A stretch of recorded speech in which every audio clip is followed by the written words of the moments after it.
From Psygnosis to Zipper Interactive to Incognito, first-party Sony developers have the life expectancy of a clinically depressed Boeing witness. And the reasons why are easier to spot than Biden's bald spot. Best conceivable case, even if you make a massive-ass AAA wing extravaganza that winds up more popular than pants, you still only make half as much profit as you otherwise would. But if, like most Sony exclusives, it's outright awful, and thus winds up selling like a bottled punch to the penis, what odds would you put on Sony shouldering the blame in their subordinate's stead rather than shutting the studio down? If you buy that, I got a lab in Wuhan to sell you. From Beyond Two Souls to Lair to God of Snore, their games may not have a deep plot, but that won't stop their developers from being buried in one. And you can imagine how much all of the aforementioned is exacerbated by restrictive DRM and omnipresent Sony censorship. The former being typified by the recent Helldivers 2 half-assery, and the latter being utterly embodied by the entire internet rallying around an otherwise generic slash-and hacker by the name of Stellar Blade, seemingly for no other reason than to make a socio-political point about the import of a protagonist with a pert posterior, only for Sony to swoop in and all but wrap the broad in a burqa. But if you're honestly surprised by that development, you must have been doing the limbo with Morlocks for the last 5 centuries. Sony is to censorship what Canada is to state-sponsored self-deletion. Allow me to demystify this cultural phenomenon. See, in the eye, in the head, up the ass of the modern progressive's perspective, this renewed wave of video game censorship is merely keeping a pace with shifting societal mores. As if up until Trump two-stepped onto the political scene, we were all locked arm in arm and dancing around the socio-political maypole in unison. An assertion which fails to survive a solitary reading of recent history, let alone the BS of a bygone age. From ancient Roman pornography to all 1100 blood-soaked Shakespeare sonnets, if censors of antiquity were half as happy with the banhammer as the nouveau Marxists at Micro Sony, half the history book would be one prolonged Jerry Springer bleep. And understand this, that is entirely the point. For the statist, censorship isn't the means to an end, it's the end itself, which is also why it's about as evenly applied as RuPaul's eyeshadow. For as loudly as they shriek about common decency where Stellar Blade butt cracks or leggy females in Fire Emblem are concerned, they seem severely nonplussed at the lady golfer bussy boinking predilections of the Gashed of Us 2, a game that I would remind you lingered for interminable interludes so we could lap up every stunning and brave inch of Abby's face. If this wave of ESG-imposed censorious stupidity were truly a mere organic reprisal for a society, say, rediscovering its decency, shouldn't the socio-sexual content of CRPGs be getting incrementally less vomitously putrid? Instead, the cast of Mass Effect Andromeda had more mows than a circle jerk on Fire Island, while Baldur's Gate 3 single-handedly caused a spike in the price of Mind Bleach by giving entirely new context to the term bareback. It makes the early 90s outrage over Wolfenstein, Mortal Kombat, and Doom look downright Little House on the Prairie quaint by contrast.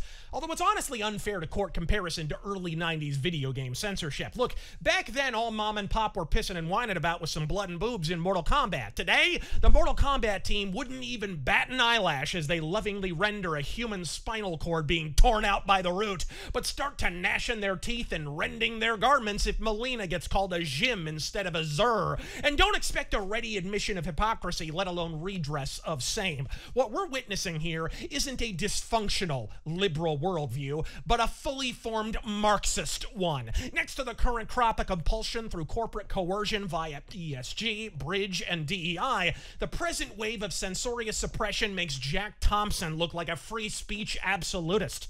In the 1950s, as the Army McCarthy hearings uncovered communist subversion of the State Department, OSS, and armed forces, one member of the panel inquired of a prominent military official if it was just possible that we'd surrendered China to the communists due to what was merely a series of intelligence failures and perhaps accidents.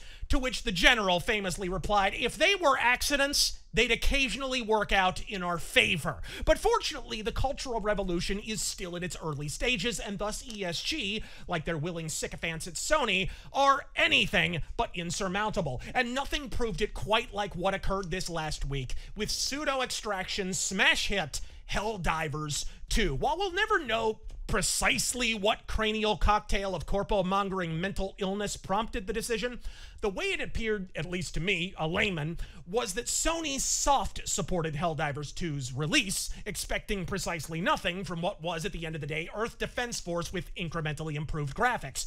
When it wound up selling better than their most recent third-person pronoun-pushing propaganda sims, Sony said to themselves, let's go right ahead and require a PSN account to play a game we barely acknowledged at all up until this point, having, I'm sure, nothing at all to do with the PSN's user base bleeding out like a hemophiliac in a hobo knife fight. But if Sony censorship scandals such as Stellar Blade and Final Fantasy Afterbirth were, say, the assassination of Archduke Franz Ferdinand, Helldivers 2 was the war to end all wokeness, not least of which because it appeared to be at least partially prompted by the Rainbow Quaff community manager's inborn desire to censor the game's player base for the unforgivable affront of saying a gamer word. Oh! Faggot. At first, it appeared another example of beginning with a bit of an a la carte crankiness, culminating in a main course of full-blown Black Angus nothing burger. And then, unlike with Stellar Blade, Final Fantasy VII, and so many other imbecilic examples of overreach, the gamers, for some inexplicable reason, refused to let it go. Tens of thousands of negative Steam reviews later, and more refund requests than a DLive Amy Schumer record, and the inexplicable occurred. Sony blatantly, unqualifiedly, conciliatorily cocked out like the Dickens, pledging to outright remove the requirement and reverse any repetition of a similar policy going forward. Folks, it's important in a time when all of social media is essentially a pharmacy for black pills to acknowledge victories when you actually achieve them. All you had to do was organize the faintest, fleeting amount, and the result?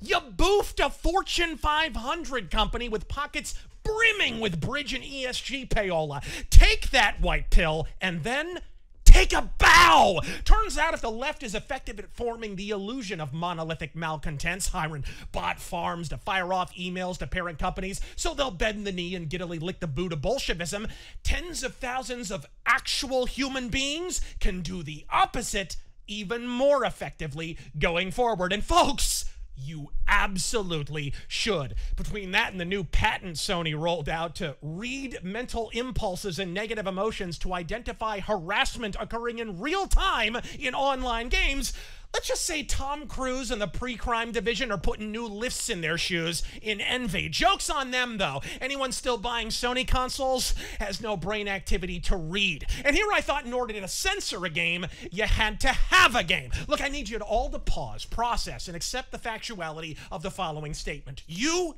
can do this with absolutely anything. Wokehammer, Banal Tech, the 31 flavors of flamin' dog feces on Disney+. Look, BlackRock's fiscal safety net is frayed and splitting at the edges. And one glance at CEO Larry Fink's full-throated Fukushima meltdown last week is all you need to quietly confirm that the seemingly bottomless well of ESG cash is drying up faster than a feminist around a male feminist. Raise the flag, RazörForce, and win the damn day. I'm Razor Fist. Godspeed!